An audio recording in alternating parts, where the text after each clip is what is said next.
Ngayong araw na ito mga kaibigan, tayo naman ay mag-outreach. So bago ang lahat, tayo ay magpapasalamat sa Funny Inc.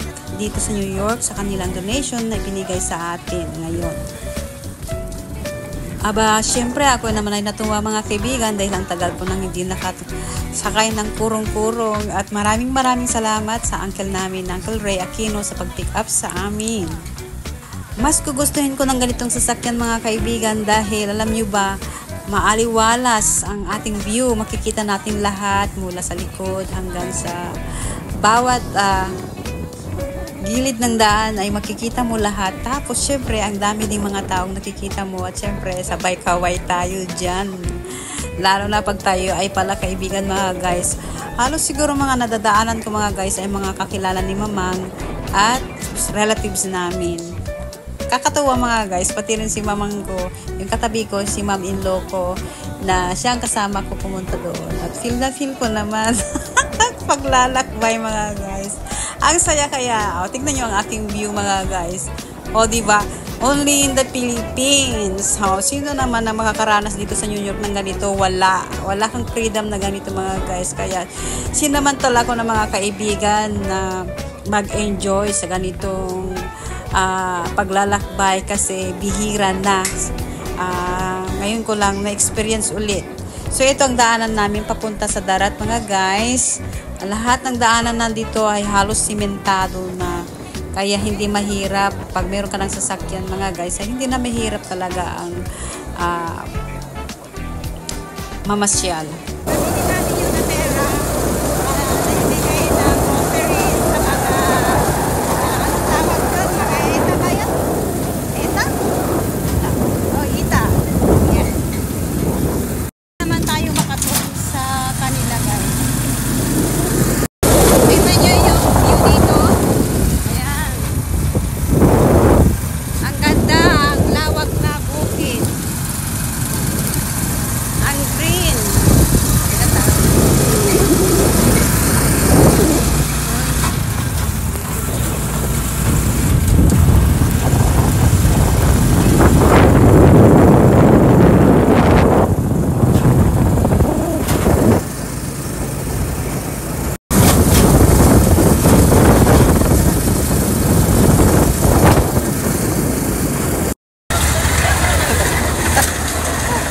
Guwapo da.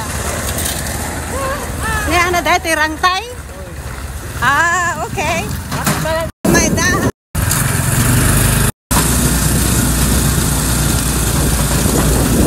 Ay, pababa. Diyos ko ba? Nagkadaan ng tama dito. Pwede ba ka? Ay, may ta dati. Dati kidala na. Hamot. Ay, hunta. Hindi nang katangan ta, di ba ka?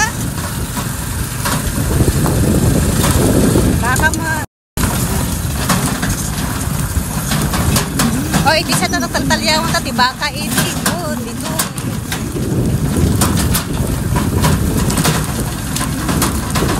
Atapot na dyan nga baka ang kinatang hindi.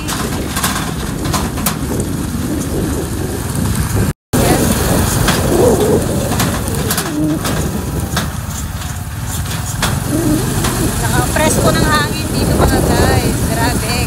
Ito yung gusto ko sa mga barrio or probinsya. Buhay probinsya maganda. At lalong mas maganda pag masipag ka guys. Nakarating na kami sa aming destination mga guys. Na-late kami.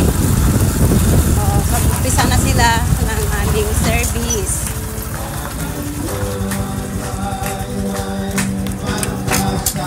Guys, nagse-service na sila. Late ka lang kami. Hi.